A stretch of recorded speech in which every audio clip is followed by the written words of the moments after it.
Hello aspirants, welcome to Neo Mentors Daily Current Affairs. So, last time ఇచ్చిన question కి చూస్తే possible limitations of India in mitigating global warming, appropriate alternate technologies లేవు అంటే ప్రత్యామ్నాయ సాంకేతికతలు లేవు మన దగ్గర, అదొకటి. సో ఇది కరెక్టే. India cannot invest in huge R&D, research and development, పరిశోధనలో ఎక్కువగా పెట్టడానికి పైసలు లేవు. 3, డెవలప్డ్ కంట్రీస్ పొల్యూటింగ్ ఇండస్ట్రీస్ ఇండియాలో పెట్టాయి, ఇలాంటిది ఏమి ఉండదు. సో ఈ స్టేట్మెంట్ తప్పు. So answer 1 and 2. ఇక ఈరోజు టాపిక్లో న్యూస్ పేపర్లో monetary policy committee RBI repo రేట్లను మార్చకుండా యథాతథంగా ఉంచింది. సో దీనికి సంబంధించి ఈ టాపిక్ని మనం చూద్దాం. ఈ టాపిక్ మీకు group 1 and group 2 UPSC examinations మూడిటిల్లోని కూడా మానిటరీ పాలసీ కమిటీ లేదా ద్రవ్య పరపతి విధానము లేదా మనీ సప్లై, ఈ అన్నిటిలోని కూడా ఇది మీకు పనికొచ్చేటటువంటి అంశమే. సో కాబట్టి ఇది ఒకసారి మనం చూద్దాం. Reserve bank of India monetary policy committee, reserve bank of ఇండియాలో RBI ద్వారా జరిగినటువంటి మానిటరీ పాలసీ కమిటీలో రెపో రేట్ను యథాతథంగా 6.5% ఉంచారు. ఉంచుతూ RBI మరొక విషయాన్ని, మానిటరీ పాలసీ కమిటీ మరొక విషయాన్ని ఏం చెప్పిందంటే అకామిడేటివ్ మెజర్స్ అనేటటువంటి వాటిని విత్డ్రా చేస్తున్నాము అని చెప్పారు. అకామిడేటివ్ మెజర్స్ అంటే ఏంటి ముందుగా అది మనం అర్థం చేసుకోవాలి. దీనికి మళ్ళీ వద్దాం. అకామిడేటివ్ మానిటరీ పాలసీ అని దేన్ని అంటారంటే సెంట్రల్ బ్యాంకు మనీ సప్లైని అంటే జీడిపిని పెంచడానికి ఎక్స్పాన్షనరీ మానిటరీ పాలసీని ఎంచుకుంటుంది. అంటే దాని అర్థం ఏంటి? ఇంట్రెస్ట్ రేట్లను తగ్గించి ఎక్కువగా ఫండ్స్ని పుష్ చేస్తుంది.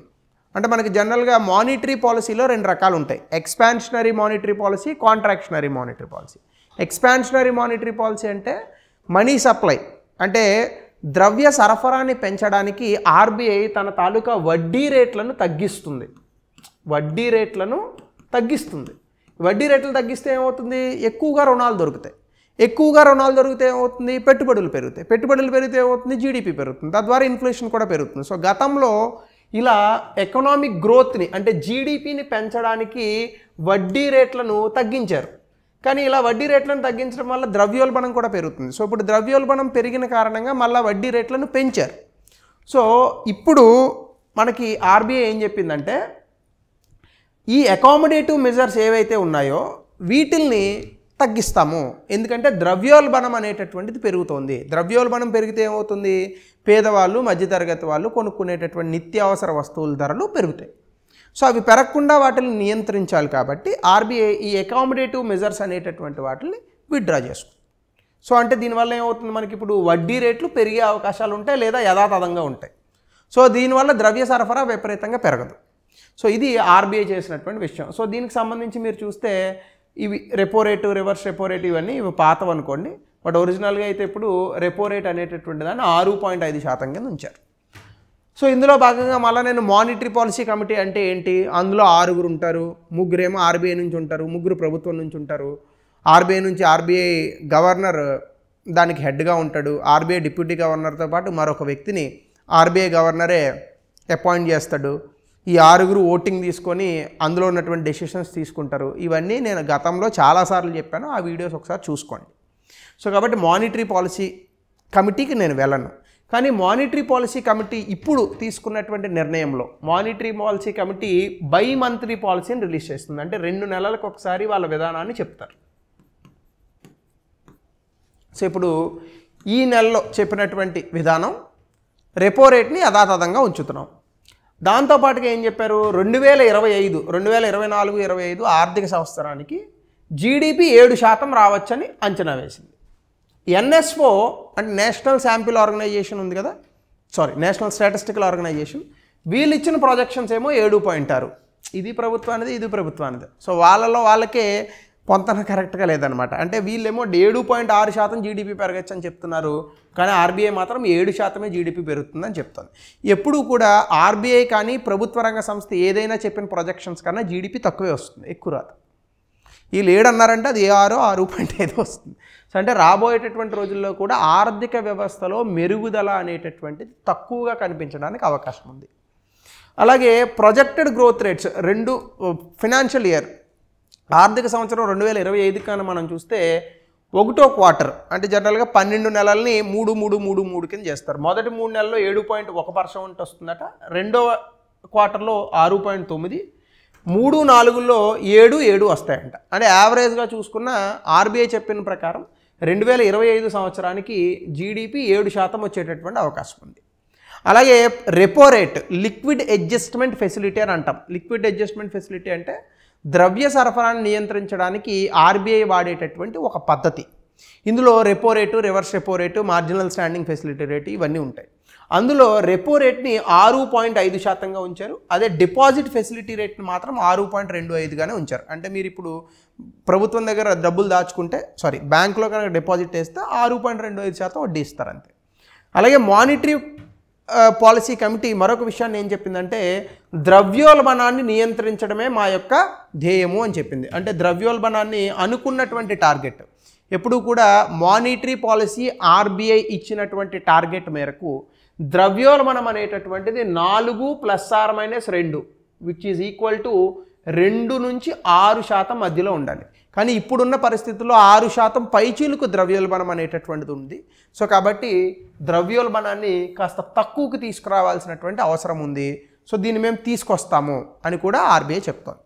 దీనికి సంబంధించి మనము ఎందుకు ఆర్బీఐ ఇప్పుడు మానిటరీ పాలసీ కమిటీ ద్వారా వడ్డీ రేట్లను ఎందుకు పెంచలేదు, వడ్డీ రేట్లను ఎందుకు యథాతథంగా 6.5%లోనే ఉంచింది అనేది కనుక మనం చూస్తే ఈ మధ్యకాలంలో మనకి ఫుడ్ ఇన్ఫ్లేషన్ అంటే ఆహార ధాన్యాలకు సంబంధించి ద్రవ్యోల్బణం ఎక్కువగా ఉంది. ముఖ్యంగా కూరగాయల ధరలు అలాగే పండ్లు ఏవైతే ఉన్నాయో ఇవి చాలా ఎక్కువగా రేట్లు ఉన్నాయి. సో ఆహార ధాన్యాలకు సంబంధించి లేదా మనం తినేటటువంటి ఆహారానికి సంబంధించి ద్రవ్యోల్బణం ఉంటే ఇది సామాన్యుల్ని చాలా ఎక్కువగా ఇబ్బంది పడుతుంది. సో కాబట్టి అన్ని రకాలు కానీ అంటే ప్రభుత్వం వైపు నుండి ఆర్బీఐ వైపు నుండి కూడా మనం దీన్ని ఎలా అయినా కూడా రెస్ట్రిక్ట్ చేయాలి. సో కాబట్టి ఫుడ్ ఇన్ఫ్లేషన్ ఎక్కువ ఉన్నటువంటి కారణంగా ఇక్కడ ఆర్బీఐ రెపో రేట్లను వేటిల్ని కూడా పెంచలేదు, తగ్గించలేదు. అసలు తగ్గించదు, పెంచితే ఇంకా పెంచుతుంది తప్ప. సో కాబట్టి యథాతథంగా ఉంచారు. 2 ఫెస్టివల్ సీజను. సో కాబట్టి లిక్విడిటీ ఉండాలి, అంటే జనాల దగ్గర డబ్బులు అనేటటువంటివి ఆడుతూ ఉండాలి. సో ఈ సమయంలో రెపో రేట్ని కనుక పెంచారనుకోండి ఏమవుతుంది, బ్యాంకుల నుంచి ఈ ద్రవ్య సరఫరా అనేటటువంటి తగ్గుతుంది. సో కాబట్టి దీనివల్ల కూడా ఫెస్టివల్ సీజన్ వస్తుంది కాబట్టి కూడా అంటే రంజాను ఇంక ఇవన్నీ, సో దానివల్ల కూడా పెంచలేదు. అలాగే crude oil prices, input cost అనేటటువంటివి కూడా చాలా ఎక్కువగానే ఉన్నాయి. సో దీనివల్ల కూడా ధరలు పెరిగేటటువంటి అవకాశం ఉంది. సో ఇది కూడా ఒక కారణం చేత ఆర్బీఐ మానిటరీ పాలసీ కమిటీ అనేటటువంటిది రెపో రేట్ని పెంచలేదు. అలాగే గతంలో రెపో రేట్ను ఆల్రెడీ పెంచారు, 6.25% ఉన్నదాన్ని 6.5% చేశారు. సో పెంచినప్పుడు ఇంకా అస్తమాను పెంచుతూ ఉంటే ఆర్థిక వ్యవస్థ దానివల్ల కొంత ఇబ్బంది పడుతుంది. సో అది కూడా ఒక కారణం. అలాగే కొన్ని ఇబ్బందులు ఉన్నప్పటికీ కూడా చాలా బలోపేతమైనటువంటి ఆర్థిక కార్యకలాపాలు భారతదేశంలో జరుగుతున్నాయి. అంటే ఇన్ఫ్లేషన్ పెరిగినా, నిరుద్యోగం పెరిగినా, వేరే దేశాల్లో ఉన్నటువంటి ఇబ్బందుల కారణంగా ముడి చమురు ధరలు పెరిగినా భారతదేశం ఎంతో కొంత 6%, 5% జీడిపితో నెట్టుకు వస్తుంది. చైనా లాంటి దేశం కూడా 3-4% జీడిపికి పడిపోతుంటే భారతదేశం ఇంకా 6% జీడిపి వరకు నెట్టుకొస్తుంది. సో ఈ కారణం చేత కూడా ఇంకా మరీ ఎక్కువగా వడ్డీ రేట్లను పెంచినా కూడా మనకి జీడిపిలో కొన్ని ఇబ్బందులు వచ్చేటటువంటి అవకాశం ఉంది. అలాగే ఇన్ఫ్లేషన్ రిస్క్ మేనేజ్మెంట్, ఇన్ఫ్లేషన్ని టార్గెట్ చేయడంలో కూడా ఇంతవరకు పెంచితే సరిపోతుంది అని మానిటరీ పాలసీ కమిటీలో ఉన్నటువంటి సభ్యులు అభిప్రాయపడ్డము. ఈ కారణాల చేత రెపో రేట్ని పెంచలేదు.